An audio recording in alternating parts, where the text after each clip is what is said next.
श्रावण का महीना और इस श्रावण के महीने में बाबा कुबेर भंडारी के पवित्र आंगन से ऑनलाइन शिव महापुराण की कथा श्रवण करने का सौभाग्य आप और हम सभी को मिला है। आप लोग भी बड़े धनभागी हैं शिव की कृपा से।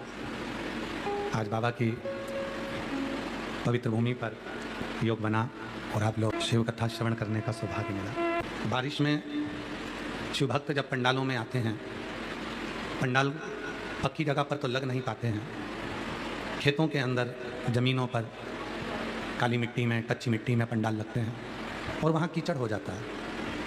कई भक्तों को बड़ा कष्ट होता है। उसके कारण श्रावण के महीने में एक मन में भाव आया था कि कोई भी भक्त परेशान ना हो, घर में रहकर सब ऑनलाइन कथा को श्रवण करें। इसलिए श्रावण महीने में 2 कथाओं को ऑनलाइन रखा गया और 1 कथा को ऑफलाइन रखा गया। 9 अगस्त से 15 अगस्त तक काशी विश्वनाथ जी की भूमि पर ऑनलाइन चलेगी।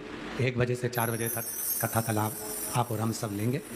अपने अपने घरों में बैठकर विश्वनाथ शिव पुराण कथा को सुनेंगे। भगवान ओगड़दानी की कृपा के बिना कोई भी कार्य संभव हो ही नहीं सकता। विचार करना, कावड़ का जल लेकर जब आप चलें, कावड़ के जल को कंधे पर लेकर जब आप चलते हैं तो विचार करिएगा कि वो कावड़ का जल आप लेकर नहीं जा रहे, स्वयं आगे विराजमान है मेरे देव अधिदेव महादेव एक लोटे के रूप में, और दूसरा जो लोटा पीछे बंधा है वो है मेरी माँ जगत जननी अम्बा जगदम्बा। ठीक के डंडे को पकड़कर, विश्वास के डंडे को पकड़कर, श्रद्धा के डंडे को पकड़कर, बांस को, बांबू को पकड़कर, आगे शिव हैं, पीछे माँ आद्य शक्ति हैं, उनको लेकर जब हम चलते हैं, बोल बम बोलते बोलते जब चल रहे होते हैं तो कावड़ आप लेकर नहीं जा रहे होते हैं, स्वयं देव अधिदेव महादेव और माँ आद्य शक्ति माँ जगत जननी उस भक्ति के बल पर आपको मंदिर, शिवालय, देवालय तक लेकर जाती हैं और जल चढ़वाते हैं। कई लोग कहते हैं कि कावड़ तो बड़े बड़े उद्योगपति नहीं उठाते, करोड़पति नहीं उठाते, बिजनेसमैन नहीं उठाते, एक साधारण से व्यक्ति कावड़ उठाते हैं। हम उनसे कहेंगे जरा सोशल मीडिया पर, न्यूज़ पर देखना एक ऐसा उद्योगपति जिसके अरबों खरबों रुपए हैं, वो भी हरिद्वार से कावड़ भरकर भगवान देव अधिदेव महादेव को चढ़ाने के लिए फ्लाइट से लेकर गए, कंधे पर कावड़ भरकर। शिव पर उंगली उठाने वाले कहते हैं कि कावड़ तो ये जो पढ़े लिखे नहीं हैं, अनपढ़ हैं, वो लोग कावड़ उठा रहे हैं, जो पढ़े लिखे हैं वो कावड़ नहीं उठाते। तो वो पढ़े लिखे जो कावड़ नहीं उठा रहे हैं उनसे तो अच्छे फिर अनपढ़ हैं, जो भगवान पर और अपने सनातन धर्म पर विश्वास तो करते हैं, दिखते तो नहीं हैं, आडंबर में तो नहीं जा रहे, कहीं भटक तो नहीं रहे। तुम सनातन धर्म में जन्म लेकर, हिंदू धर्म में जन्म लेकर भी अगर अपने हिंदू धर्म पर उंगली उठा रहे हो तो तुमसे तो वो साधारण अच्छे हैं जो भगवान पर भरोसा कर कर 1 लोटा जल चढ़ाकर मेरे राम, मेरे कृष्ण, मेरे शिव के हो रहे हैं। इससे विद्वान व्यक्ति वही है। स्वामी विवेकानंद जी ने रामकृष्ण परमहंस जी से प्रश्न किया था और स्वामी रामकृष्ण परमहंस जी से प्रश्न किया, श्रेष्ठ कर्म क्या है? रामकृष्ण परमहंस जी भूमि पर बैठे हुए थे, आसन लगा हुआ था, माँ शारदा भोजन बना रही थी और स्वामी विवेकानंद जी ने प्रश्न करा, मनुष्य का कर्म क्या है? रामकृष्ण परमहंस जी ने नरेंद्र से कहा, स्वामी विवेकानंद जी से कहा, नरेंद्र, मनुष्य का सबसे बड़ा कर्म है जिस धर्म में वो जन्म लिया है, जिस भारत की भूमि पर वो जन्मा है, जिस भूमि पर वो जन्म लिया है, जिस सनातन धर्म में वो जन्म लिया है, मनुष्य का कर्म है उस सनातन धर्म को पकड़कर अपने कर्म को करते हुए अपने लक्ष्य को पाने। बहुत अच्छा बिजनेस चालू कर रहे हैं और कोई आपसे कह रहा है कि आपका सनातन धर्म छोड़ दो और आप बिजनेस में सक्सेस हो जाओगे, तो ऐसा बिजनेस किसी काम का नहीं। 1 उंगली जब हम किसी पर उठाते हैं तो ये 3 उंगलियां हमारी ओर जाती है कि पहले अपने भीतर झांक कर देखो कि अपन कैसे हैं। कावड़ कंधे पर रखकर जब ये कदम चलते हैं ना, ये कदम तुम्हारे नहीं होते हैं, वो कदम तुम्हारे नहीं है, वो कदम है तुम्हारे विश्वास के, वो कदम है तुम्हारी श्रद्धा के, वो कदम है तुम्हारे भाव के, वो कदम तुम्हारे नहीं हैं, वो कदम है तुम्हारे माता पिता ने जो तुमको संस्कार दिए हैं, वो कदम तुम्हारे साथ में चल रहे हैं। प्रसन्नता कब होती है? जब एक सनातनी प्रसन्नता कब होती है? जब एक हिंदू प्रसन्नता कब होती है? जब एक सनातन धर्म को मानने वाला सनातन धर्म की मजबूती की बात करे।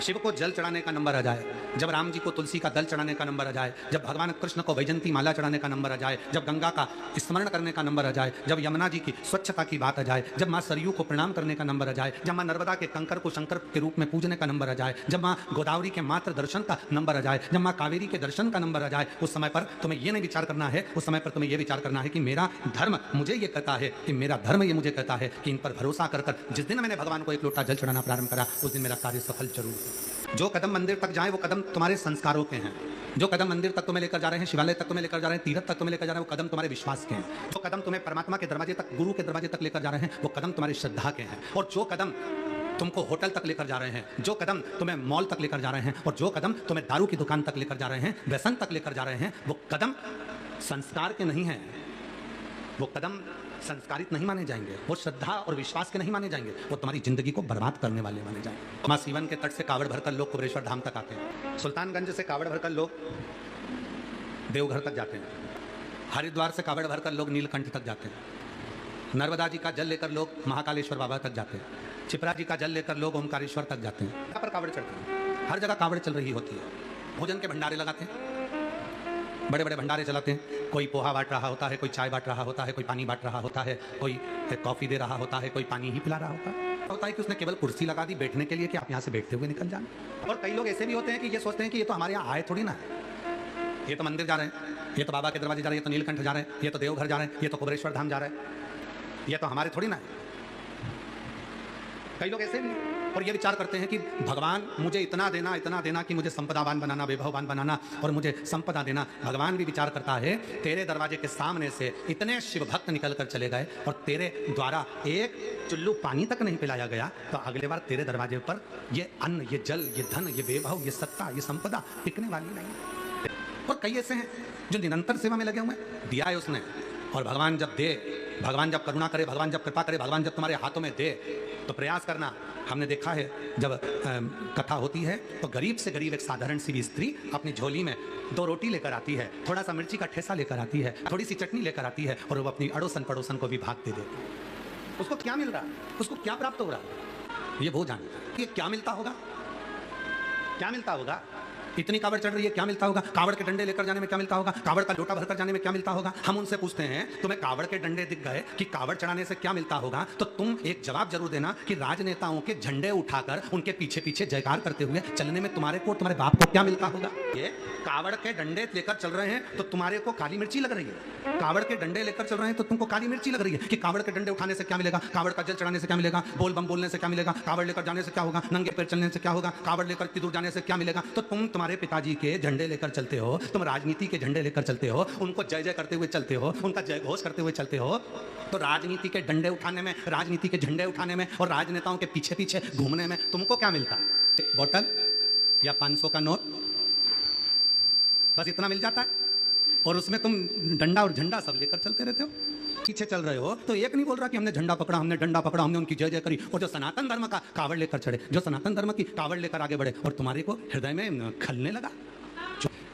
क्या देगा, क्या प्रदान करेगा, ये वही जानता है, वही जानता। किसके लिए डंडा उठा रहे हो, किसके लिए झंडा उठा रहे हो, एक राजनेता के लिए, एक राजनीति के लिए। मैंने कहा कि इतने सारे लोग जा रहे हैं, इससे तो कॉलेज जाते, स्कूल जाते तो अच्छा रहता, मंदिर जाने से क्या मिलेगा। हम कहते तुम गए थे ना कॉलेज, तुम्हें क्या मिला, लोगों को कमेंट्स करने के लिए, लोगों को अपशब्द बोलने के लिए। सनातन की ओर आगे बढ़ रहा है तो उसका टांग ना खींचिए। हम कहते हैं, हम भी कहते हैं खूब अच्छे पढ़ो, खूब मेहनत करो, 4 गुना पढ़ाई करो, रात दिन एक करो, और देखो जितना तुम वर्णन करते हो कि कावड़ मत चलाओ, जल मत चढ़ाओ, ये देखो चढ़ाई उनका पत्र देखो, और तुम जिंदगी भर टांग खींचते रहे, तुम्हारा चेहरा देखना दर्पण में जाकर, कांच में जाकर कि तुम्हें क्या मिला, और जिन्हें कावड़ चढ़ाई उनको क्या मिला। देखिए, एक लोटा जल चढ़ाने से, अरे भाई एक पत्रोड़ देखो जिसने पूरी आस छोड़ दी, सब कुछ। और जितने लोग आस्था चैनल पर कथा सुन रहे हैं, मुझे विश्वास है कि आपका भी कुछ ना कुछ पैसा इस कंपनी में कहीं ना कहीं लगा होगा, और वो पैसा तुम्हें नहीं मिला होगा, पर इसको देखो जिसको प्राप्त भी हुआ।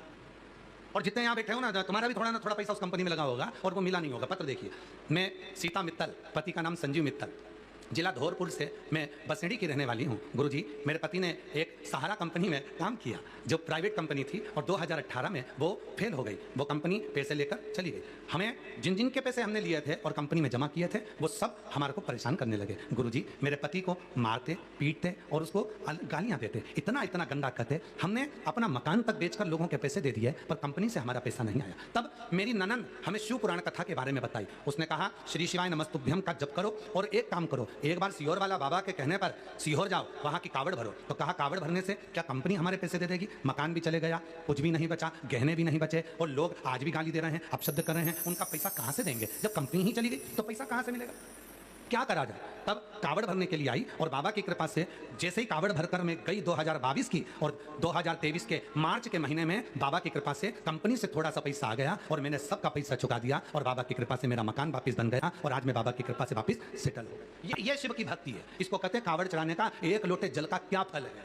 उसे कहते हैं तुम आओ, कावड़ का डंडा उठाओ, लोटा उठाओ, एक लोटा जल चढ़ा, फिर मालूम पड़ेगा कि तुझे मिला क्या है। चार विचार, सत्कार और प्यार, ये चार चीजें जहां पर होती है वहां सब कुछ होता है। सब कुछ, आचार विचार सत्कार और प्यार। आप जहां हो ये विचार कर रहे हो कि मैं जो भी कर्म कर रहा हूं वो श्रेष्ठ है और कर्म करूं और परमात्मा को समर्पित कर करूं, कुछ मिल जाए, हम अच्छे सिंहासन पर बैठ जाएं, हम राज सिंहासन पर बैठ जाएं, हमारी सत्ता हो जाए, हमारा वैभव हो जाए, हम राजनेता बनकर इतनी बड़ी कुर्सी के अधिपति बनकर बैठ जाएं, कभी नहीं बैठ सकते। जब तक अपने सनातन धर्म का तुम सम्मान करना नहीं सीखोगे, जब तक अपने हिंदू धर्म का आदर करना नहीं सीखोगे, जब तक अपने माँ बाप का आदर करना नहीं सीखोगे, जब तक अपने घर के बुजुर्गों का आदर करना नहीं सीखोगे, जब तक अपने गुरुजनों का आदर करना नहीं सीखोगे, तब तक संसार में तुम ऊंचे पद पर, सिंहासन पर अपनी प्रतिष्ठा आदर करो, सत्कार करो।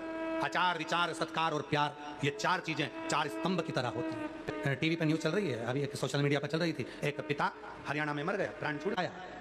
कपड़े का मालिक था पिता, कपड़े का व्यापारी था, कपड़ा उसके यहाँ बनता था और उसकी तीन बेटियां और पिता मरा। पूरे सोशल मीडिया पर चल रहा है, पूरी न्यूज़ों पे चल रहा है, मरा पिता। तीनों बेटियों को सूचना दी, एक कहती है मैं दूर हूं, दूसरी कहती है मेरे पास समय नहीं है, तीसरी कहती है मैं आ नहीं सकती और पिता का अंतिम संस्कार कर दो, मुझे वीडियो पर दिखा दो। अपने बेटे की चाह ना रखी, जिस बाप ने पढ़ा लिखा कर तुम्हें इतने ऊंचे ओहदे पर बिठा दिया कि तुम्हें एक मिनट की फुर्सत नहीं मिल रही है। उस पिता ने तो पढ़ाया है, उस पिता ने तो एजुकेशन दी है।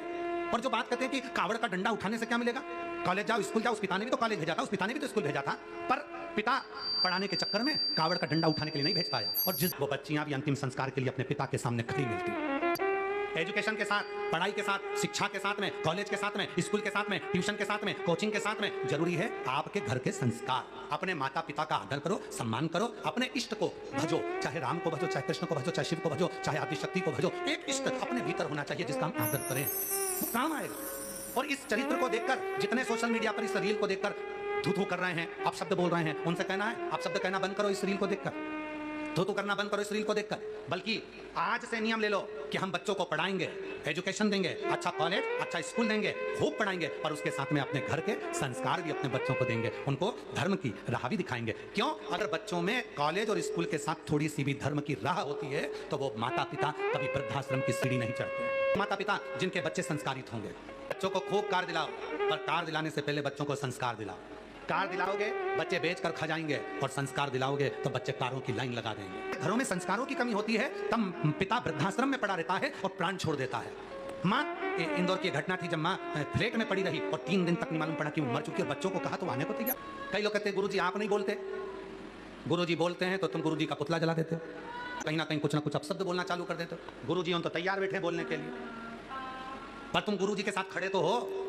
तो हमारी खुद की गलतियां हैं, हम बच्चों को नहीं समझा पा रहे, हमारी खुद की गलतियां, हम बच्चों को अच्छा संस्कार नहीं दे पा रहे, हमारी खुद की गलतियां, हम बच्चों को शिक्षा में तो बढ़ा रहे हैं पर संस्कारों से पीछे हटाते जा रहे हैं। तो वो बच्चे गलत मार्ग की ओर जा रहे हैं। जाकर देखो, मदिरा की दुकान पर जितने बुजुर्ग नहीं मिलेंगे उतने नवयुवक मिलेंगे। नंबर पर है सत्कार। बच्चों को मोबाइल दिलाओ, हम भी कहते हैं दिलाओ, आज का समय पढ़ाई के लिए बहुत जरूरी है, ऑनलाइन पढ़ाई होती है, बच्चे उसमें पढ़ते हैं। बच्चों को मोबाइल दिलाओ, मना नहीं है, पर बच्चों से कहना कि मोबाइल पर बात हमारे सामने करो। जब बात करते करते बच्चे छुपकर रात को मोबाइल चलाने लगे, छुपकर बात करने लगे, तुम्हारे साथ बैठे बैठे तुम्हारे सामने से उठकर बाहर निकलकर चुपचाप से बात करने लगे, तो समझ लेना कि अब बच्चे गलत मार्ग की ओर चल रहे हैं। अब बच्चे गलत मार्ग की ओर जा रहे हैं। बच्चों को लैपटॉप लगता है तो लैपटॉप दिलाओ, बच्चों को एजुकेशन के लिए जो लगता है सब अच्छा करो, पर जब वही बच्चे तुमसे छुपकर लैपटॉप चलाने लगे, वही बच्चे तुमसे छुपकर मोबाइल चलाने लगे, और वही बच्चे छुपकर बात करने लगे, माँ बाप के सामने बात करने में उन्हें डर लगने लगे, समझ लेना कि गलत मार्ग की ओर जा रहे हैं, कि अब घर बर्बादी कैसे होगी। माता पिता की बात जब घर के बच्चों को बुरी लगने लगे, मम्मी ने समझाया बुरा लगा, मम्मी तुम चुप बैठी रहो, पापा तुम फालतू की बात कर करो, अच्छा है वो जैसा भी है मेरे, मैं बात कर रही हूँ ना, मैं बात कर रहा हूँ ना। जब घर के बच्चे को माँ बाप समझाएं, उनकी बात बुरी लगे, दोस्त की बात अच्छी लगे, पड़ोसियों की बात अच्छी लगे, रिश्तेदारों की बात अच्छी लगे, समझ लेना अब घर टूट गया है। अब उस घर को कोई जोड़ नहीं सकता। साझा होता था तो बात का हल होता था, अब घर के 4 देवर जेठ आपस में बैठ के बात कर रहे हैं, समझा रहे हैं ऐसा कर लो वैसा कर लो, और उनकी बात अच्छी नहीं लगकर दूसरे की बात पर तुम्हें भरोसा हो रहा है, दूसरे कर रहे हैं तो वो करने में तुम्हारी रुचि हो रही है, दूसरे कर रहे हैं तो उसमें तुम्हें अच्छा लग रहा है, समझ लेना अब तुम्हें कोई नहीं बचा सकता, तुम्हारी नाव डूब कर ही रहे। आज एक बात कर रहे हैं, सावन के महीने में आप सबसे जितने ऑनलाइन कथा सुन, प्यार कर लो मेरे भोले बाबा से, प्रेम स्नेह शिव से। जितने आस्था चैनल पर कथा सुन रहे हैं, जितने फेसबुक यूट्यूब पर कथा सुन रहे हैं, जितने सोशल मीडिया पर कथा सुन रहे हैं, प्यार कर लो मेरे शिव से। जब एक बार मेरे बाबा देव अधिदेव महादेव से प्रेम हो जाएगा, प्यार हो जाएगा, स्नेह हो जाएगा, सब कुछ तुम्हारा हो जाएगा। क्या कहा है भगवान ने उपदेश में, तुम मेरे मंदिर तक आकर देख, मैं तेरे दरवाजे पर खड़ा मिलूंगा, तू मेरे लिए खर्च कर कर देख, मैं तेरे लिए तिजोरी का खजाना खोल दूंगा। व्यक्ति बीमार होता है, हॉस्पिटल जाते हो, हाथ में पैसे की गड्डी रहती है, अटैची रहती है, चेकबुक रहती है, और डॉक्टर कह रहा होता है कि बस अंतिम समय है इसका, अब इसमें दम नहीं लग रही, अब इसको लग रहा है कि ये ठीक नहीं, वेंटिलेटर से उतारूंगा, और ये साहब पैसे ले लो, जितना लगे लगा दो, पर इसको सही कर। डॉक्टर ने कहा इसके पास अब समय, अब ले जाओ, तैयारी करवाओ घर पे, इसके पास समय। महाराज व्यासपीठ ने देखा है, कई कथाओं में पत्र हमने पढ़े, उस पत्र में हमने देखा कि बॉडी को लेकर जा रहे थे, शरीर समाप्त हो चुका था और उसको लेकर जा रहे थे, और पत्नी कहती है एक बार मेरे बेटे को, मेरे सामने शंकर का मंदिर है, एम्बुलेंस रोको, मंदिर में से पानी लिया, बेटे के मुंह में डालकर बेटे को चिल्ला चिल्ला कर सिर पटका, बेटा जीवित। इसकी व्यासपीठ ने देखा, उसके पत्र भी आपके सामने आए बीच बीच में, अब पढ़िए सारे पत्रों को, आस्था चैनल पर पत्र डले होंगे, उनको निकाल कर, पैसा है, चेकबुक है, अलमारी बड़ी है, धन भरा पड़ा है, पैसा है, सब कुछ है, बस थोड़ा सा समय। डॉक्टर कहता है ये मेरे हाथ में नहीं है, ये मैं नहीं दे सकता। तो डॉक्टर ने कहा मैं तो नहीं दे सकता, काल अधिपति, काल मतलब समय, जिसके हाथ में है वो शिव, वो शंभु, वो शंकर, जिसकी कथा तुमने सुनी है। एक लोटा जल यदि चढ़ाया है और तुम उसके मंदिर तक चल कर गए हो, तो वो मंदिर में आए हुए समय की गणना रखेगा और तुम्हारा समय बढ़ा देगा।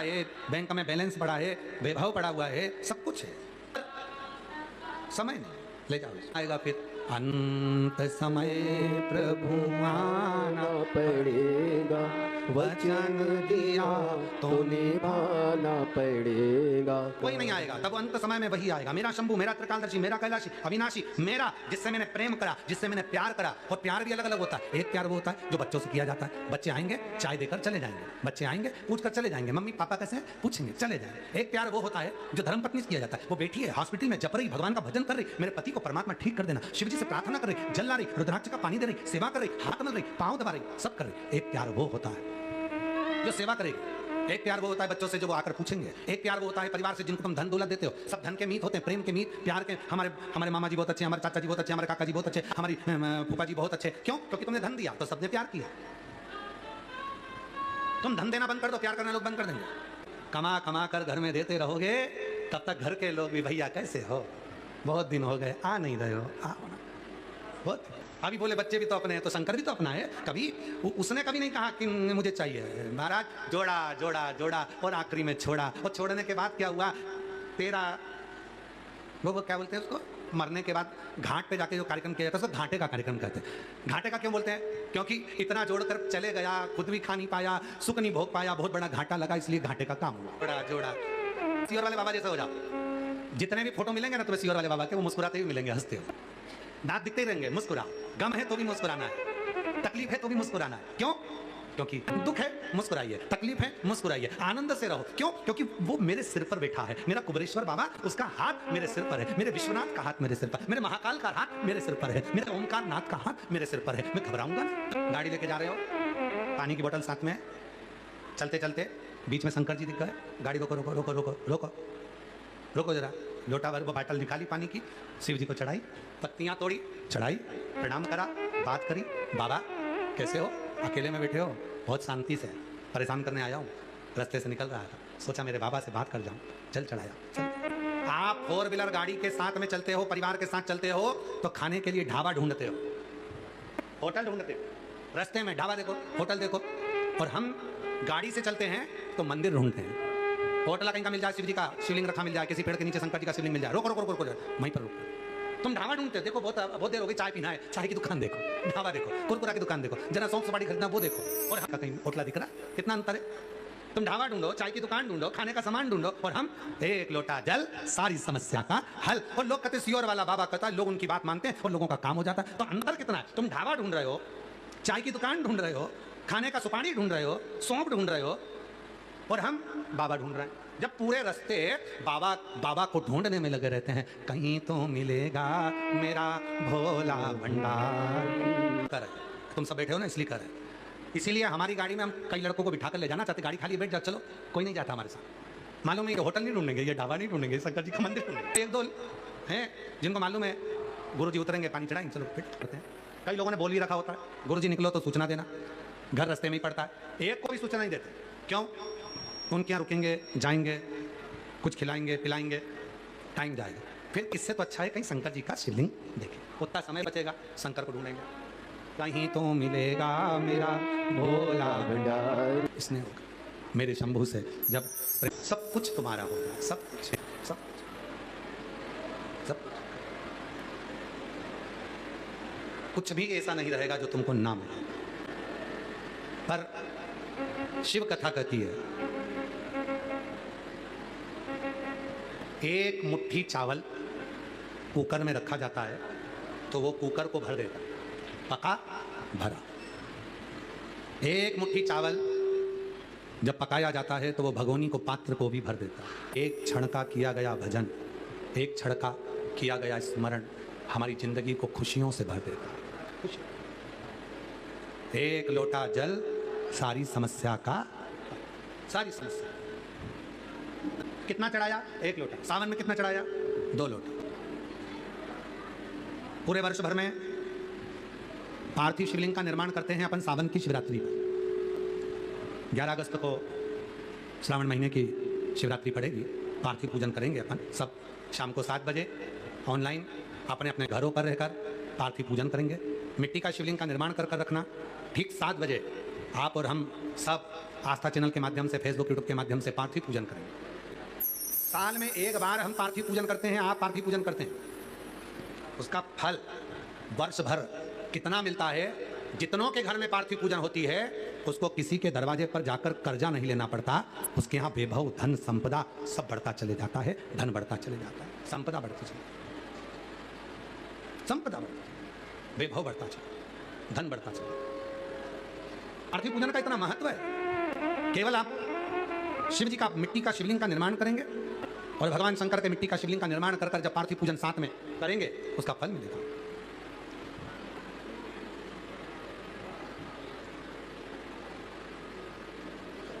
जैसे एक मुट्ठी चावल को कुकर में रखा, उसने कुकर भर दिया, एक मुट्ठी चावल को भगोनी में रखा, भगोनी भर दी। उसी तरह 1 लोटा जल, शिव का किया गया भजन हमारे जीवन को खुशियों से भर देता है। अरे मैंने ढूंढा देश तमाम, भोला कहाँ। ये पवित्र कथा जो चल रही है ऑनलाइन, अपने अपने घरों में बैठकर आप और हम दोपहर में 1 बजे से 4 बजे तक श्रवण कर रहे हैं। 25 अगस्त को बाबा की कावड़ है, जो प्रदोष की कावड़ कुबरेश्वर धाम की भराती है। वो 25 अगस्त को सुबह 9 बजे माँ सीवन के तट से सीहोर से कावड़ प्रारंभ होगी, कुबरेश्वर धाम पर आएगी। हम आप सब सुबह 9 बजे कावड़ लेकर चलेंगे और बाबा को प्रदोष, भौम प्रदोष की कावड़, जिसको कामना की कावड़ कहते हैं, वो पूर्ण करेंगे। फिर बीच में ही 17 अगस्त से 23 अगस्त तक भिलाई छत्तीसगढ़ में जयंती स्टेडियम में शिव महापुराण की कथा रहेगी।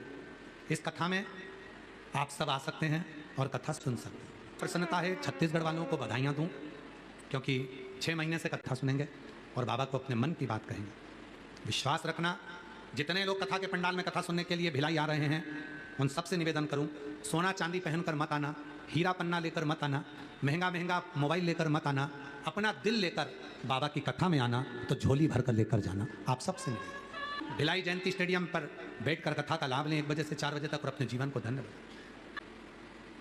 शिव जी की यह पवित्र कथा जीवन का आनंद देने वाली। बाबा को अपने मन का भाव कहते हैं प्रार्थना। मुट्ठी भर चावल पकते ही कुकर को भर देता है, पात्र को भर देता है, उसी तरह 1 लोटा जल शिव का लिया गया श्री शिवाय नमस्तुभ्यम मंत्र हमारे जीवन को खुशियों से भर देता, आनंद से भर देता। मनुष्य के जीवन में भगवान भोलेनाथ की कथा कहती है, मानव जीवन में संसार में अगर जन्म लिया है तो दुख तकलीफ कष्ट सब आएगा ही। पर की भक्ति है, भगवान शंकर का भजन अगर आपके जीवन में है तो वो आया हुआ जो कष्ट है तकलीफ है वो दूर भी होगा। शिव क्या देते हैं तो शिव चेहरे की प्रसन्नता देते हैं। शिव क्या देते हैं तो शिव आपके जीवन में खुशियां देते हैं। जो महापुराण की कथा में आता है, विदेश्वर संहिता में, उमा संहिता में, पितरों की 3 कन्याएं, पितरों की 3 बेटियां, मेना, धन्या और कला, ये पितृलोक को जा रही थी। सामने से सनत कुमार निकल कर आ रहे थे, सनकादि ऋषि। और ये सनकादि ऋषि कौन? जो शिव की भक्ति में डूबने वाले ये चारों भाई, चारों भगवत भजन करते करते आ रहे थे। एक जगह पर बैठे थे, तप कर रहे थे। पितरों की 3 बेटियां धन्या, मैना और कला, मैना, धन्या, कला, ये तीनों की तीनों निकल कर जा रही थी। इनका जो शरीर का वस्त्र था, लहंगा था, वो सनकादि ऋषियों को छू गया और उसमें लगे थे रतन। जब रतन लगे थे तो वो रतन उनके शरीर को घिस कर चले गए। शरीर में से थोड़ा सा चोट हो गए, क्रोध आ गया।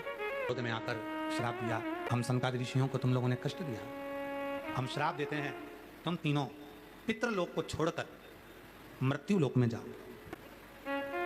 और पितरों की वो 3 बेटियां मैना, धन्या और कला मृत्यु लोक में आ गई। पर दुख था, हम मृत्यु लोक में आएंगे और अगर हम मृत्यु लोक में आएंगे तो आने का मृत्यु लोक में जब हम आएंगे तो कितना कितना कष्ट भोगना पड़ेगा। इन कष्टों को मिटाने के लिए हमें क्या करना पड़ेगा? इन कष्ट की समाप्ति के लिए हम क्या? तब मैना, धन्या, कला तीनों ने सनकादि ऋषियों को नमन कर कर कहा, आप श्राप दे दिए कोई बात नहीं, पर कुछ वर भी दे दीजिए। तो सनत कुमारों ने वर दिया, तुम तीनों की गोद में 3 देवियां खेलेंगी जो तुम्हारा कल्याण कर देंगी। मैना जी की गोद में पार्वती जी आई, धन्या सुनैना बनी जिनकी गोद में माता सीता जी आई, कला कीर्ति बनी जिनकी गोद में राधा जी। 3 देवियां आई। अब सीता जी सुनैना जी के यहाँ पर प्रकट, उनके आई। भगवान राम जी ने सबसे पहले अगर मिलन किया तो भगवान शिव जी से किया। भगवान कृष्ण का अवतार हुआ तो उन्होंने सबसे पहले मिलन किया तो भगवान शंकर से किया। उसी तरह सीता जी भी सबसे पहले अगर किसी से मिलना चाहती हैं तो भगवान शिव ही। जानकी चरित्र के पृष्ठ संख्या 39 से लेकर 45 में मां जानकी चरित्र में वर्णन आता है कि एक बार जनकपुरी में श्री जनक जी महाराज आनंद से निवास कर रहे हैं। जनक जी महाराज आनंद से निवास कर रहे हैं, जनकपुरी में रह रहे हैं, निवास कर रहे हैं। जानकी जी छोटी सी अवस्था, 10 महीने की मां जानकी जी पलने में झूल रही हैं। जनक जी शिव जी की पूजन के लिए गए, सुनैना जी शंकर भगवान की साधना में बैठी हैं और बच्ची रो रही है।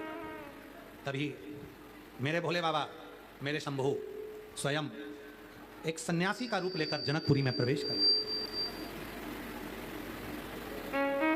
और सन्यासी का रूप लेकर जनकपुरी में प्रवेश किए। जनकपुरी में प्रवेश करते ही अलग जगाई, आवाज लगाई, आवाज, हर हर हर हर, आवाज लगाई। जनक जी महाराज ने हाथ जोड़कर उनको प्रवेश दिया। बाबा क्या चाहिए आपको? कुछ नहीं, बस मन करा कि थोड़ी देर जनक जी महाराज तुम्हारे यहाँ होकर चले जाओ। बाबा अब आप आए हैं, मेरी बेटी रो रही है, हमने सुना है संत नजर अच्छी उतार देते हैं। अच्छा, दुनिया के लोग कहते हैं संत नजर उतार देते हैं, हम कहते हैं कि संत तुम्हारे भीतर भरे हुए पाप को, संत तुम्हारे भीतर भरे हुए अहंकार को, संत तुम्हारे भीतर भरे हुए अहम को भी उतार देते। दिखाना और दर्पण देखना, ये दोनों अलग अलग बातें हैं। दर्पण दिखाना और दर्पण देखना, दोनों अलग बात। रावण और दशरथ जी दोनों में एक बात है। दशरथ जी दर्पण को देखते हैं और रावण विभीषण से कहते हैं अपना मुख देख कर क्या देख रहा है, अपना मुख देख रहा है। और रावण विभीषण से कह रहे हैं कि अपना चेहरा देखकर। दोनों में अंतर। अपने भीतर के दोष को देखने वाला, अपनी गलती को देखने वाला, अपने गलत भाव को देखने वाला, गलत विचारों को देखने वाला कि मेरे भीतर ये गलत विचार आए हैं, गलत सोच आई है, गलत दृष्टि आई है, गलत भाव आया है, गलत उद्यम आया है। ये अपने दोष को जो स्वयं देखे तो समझ लेना कि वो दशरथ है।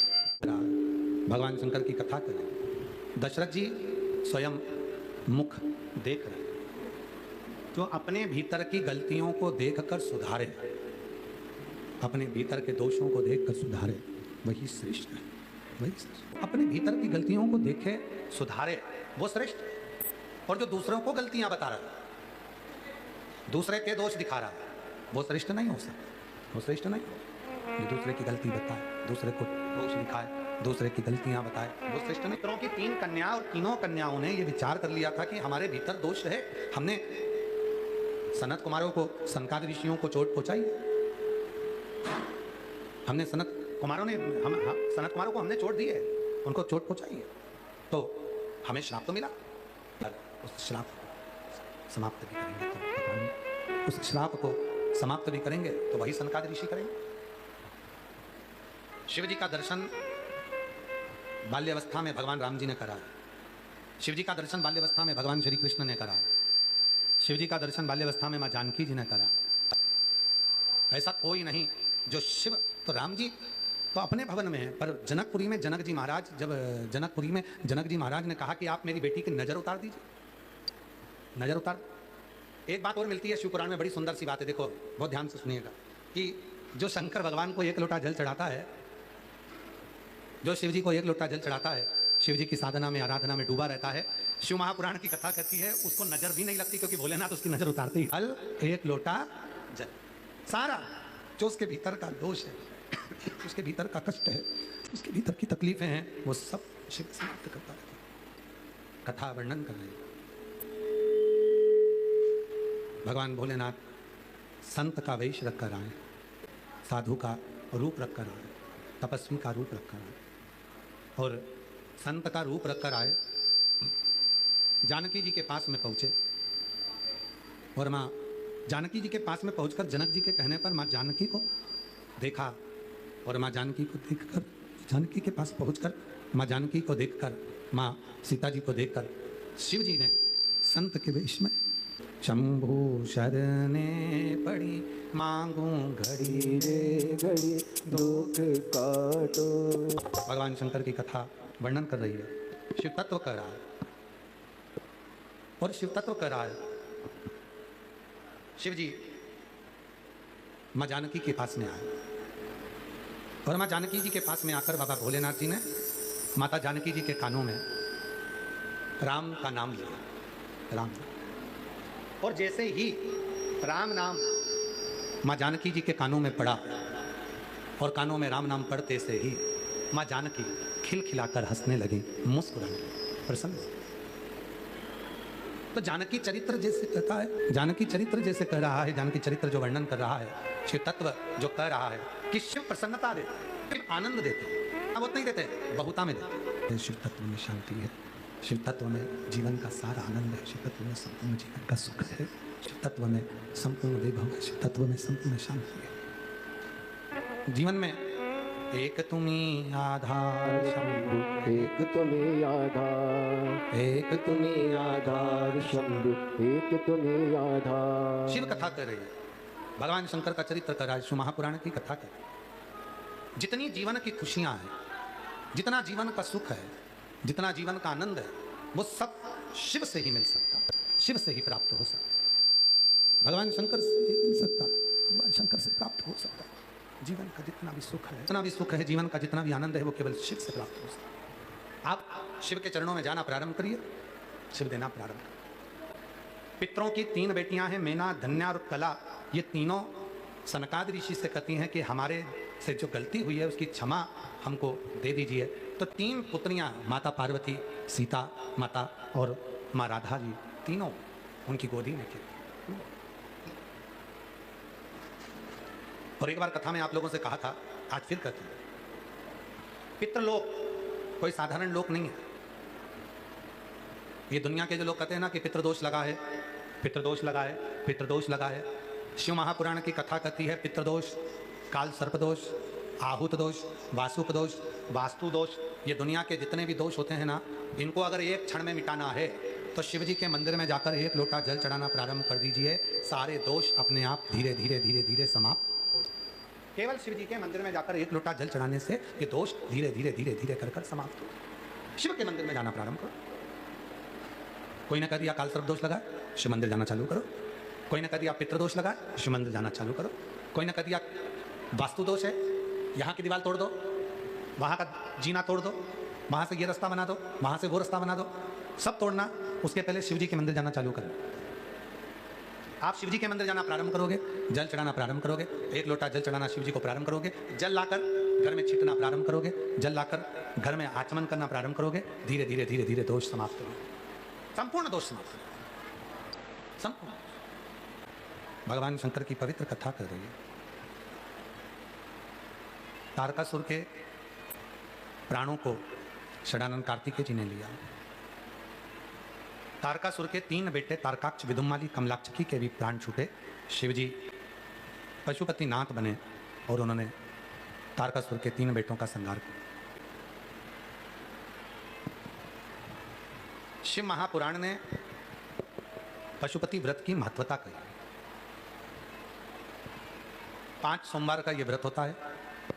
6 दिए लगाए जाते हैं, मंदिर में ले जाए जाते हैं, प्रसाद ले जाया जाता है मीठे का, और प्रसाद के 3 हिस्से करे जाते हैं। 6 दिए रखे जाते हैं, 5 दिए प्रज्वलित करे जाते हैं मंदिर में। पूजन करने के बाद प्रसाद का एक हिस्सा थाली में रखकर और एक दीपक जिसको नहीं जलाया है उसको लेकर आया जाता है। घर के अंदर प्रवेश करते समय जो 6ठे नंबर का दीपक है उसको दरवाजे के सामने बैठकर राइट हैंड में बैठकर सीधे हाथ की ओर उसको प्रज्वलित किया जाता है। पूजन की थाली सुबह जाती है पूजन के लिए, वही थाली शाम को भी जाती है। दोनों समय पूजन की थाली। बाबा का एक ही मंदिर में 5 सोमवार का ये व्रत होता है। मान लो कहीं जाना आना पड़ जाए तो उस व्रत को ना करते हुए अगली बार कोई घर में कार्य अड़ गया तो उस व्रत को फिर अगले में करो, पर होंगे 5 व्रत। आगे वर्णन आया, तुमरुका जी ने चंचुला देवी को 12 ज्योतिर्लिंग का स्मरण कराया। प्रथम सोमनाथ जी का वर्णन किया।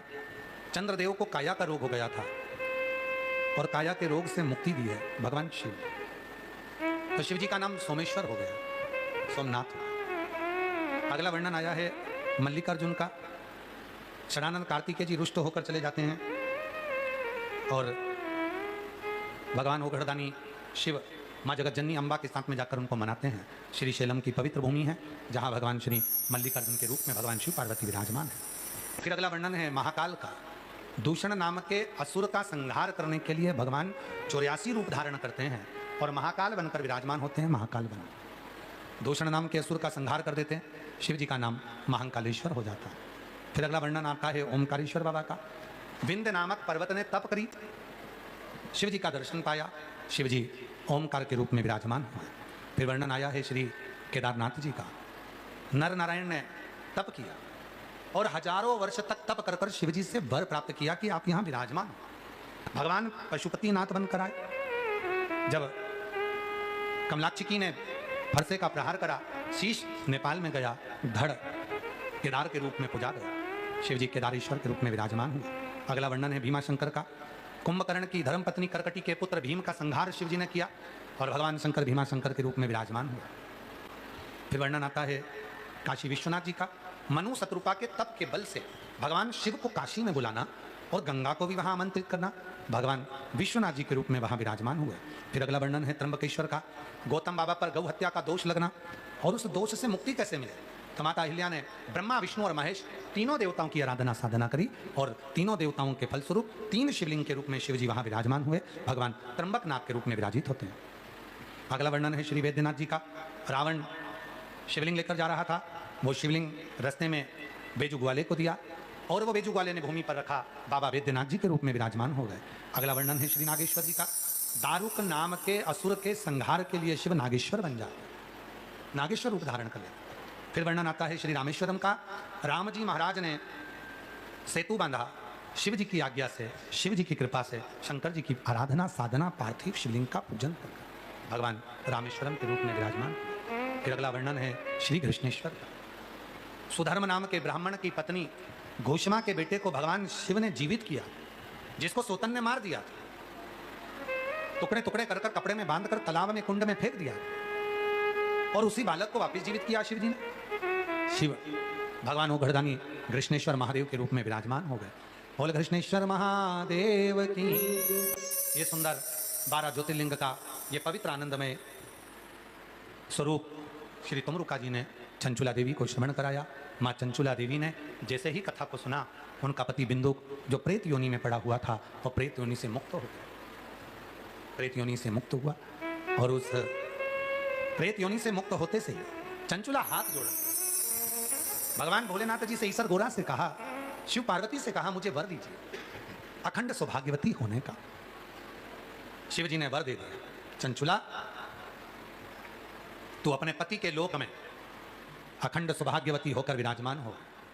चंचुला देवी पति लोक में, अपने पति के लोक में जाकर निवास कर। तुमरुका जी ने हाथ जोड़कर निवेदन करा, बाबा आपकी यह पवित्र कथा जो जीव श्रवण करे, संपूर्ण जगत का यह कल्याण करे, संपूर्ण जगत का उद्धार करे। भगवान ओघड़दानी ईश्वर गोरा के रूप में जो विराजमान है, गणागोर के रूप में, गणगोर के रूप में जो विराजमान है, भगवान शिव और पार्वती जी ने वर दे दिया, सुनो तुमरुका जी, कलिकाल में, कलयुग में, जब घोर कलयुग होगा, चारों तरफ पाप ही पाप हो रहा होगा, दुराचार ही दुराचार हो रहा होगा, कष्टमय जीवन मनुष्य का चल रहा होगा, अनेक बीमारियों से मनुष्य ग्रसित होगा, ना जाने कौन कौन सा दुख मनुष्य को घेरे रखेगा। उस समय पर जिस पवित्र शिव महापुराण की कथा को श्रवण करेगा, वो अपने जीवन का सारा सुख पाएगा, उसका दुख, उसका रोग, उसकी बीमारी, उसका कष्ट मिट जाएगा। शिव कहते हैं, तुमरुका जी, ये पवित्र शिव महापुराण की कथा कलिकाल में संसार के सारे दुखों को, रोगों को समाप्त करने वाली है।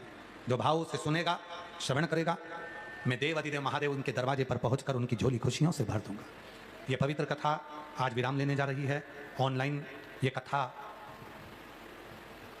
आप और हम श्रवण कर रहे थे। 3 तारीख से यह कथा चल रही थी, आज 7 तारीख को 5 दिवसीय कथा विराम हुई है।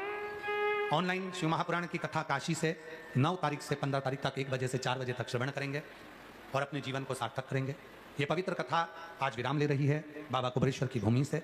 बाबा से प्रार्थना करते हैं, आस्था चैनल के माध्यम से, फेसबुक, यूट्यूब के माध्यम से, सोशल मीडिया के माध्यम से जितने भी शिव भक्त इस पवित्र कथा को अपने घरों में बैठकर श्रवण कर रहे हैं, मेरा कुबेर भंडारी सबके हृदय में शिव भक्ति प्रदान करे, सबके दुखों को, कष्टों का निवारण करे, और मेरा बाबा आप सभी का भंडार भरे, और आप ऐसे ही भगवान शंकर की अविरल भक्ति में डूबें, भगवान शिव के भजन में डूबते रहें, स्मरण करते रहें, श्री शिवाय नमस्तुभ्यम का जप करते रहें। और बाबा की कृपा से कावड़ जो हमारे जीवन का एक आनंद है, सारे दुखों को समाप्त कर देती है, ऐसी कावड़ यात्रा आप भगवान देवालय शिवालय में रोज सावन के महीने में 2 लोटा जल लेकर जाएं और समर्पित करें। और जो लोग 25 अगस्त को सीहोर कुबेरेश्वर धाम प्रदोष की कावड़ भरने आ रहे हैं, सावधानी पूर्वक आएँ, ज़्यादा बुजुर्ग ना आए, बीमार व्यक्ति ना पहुँचे, सोना चांदी हीरा पन्ना लेकर ना आए, छोटे बच्चों को साथ ना लाएं, बाबा की कावड़ भरें और अपने जीवन को सार्थक बनाएं। और जो भक्त भाव से भगवान की इस पवित्र कथा को सुन रहे हैं, उन सब की झोलियाँ खुशियों से बाबा भरे। हर हर महादेव। ये पवित्र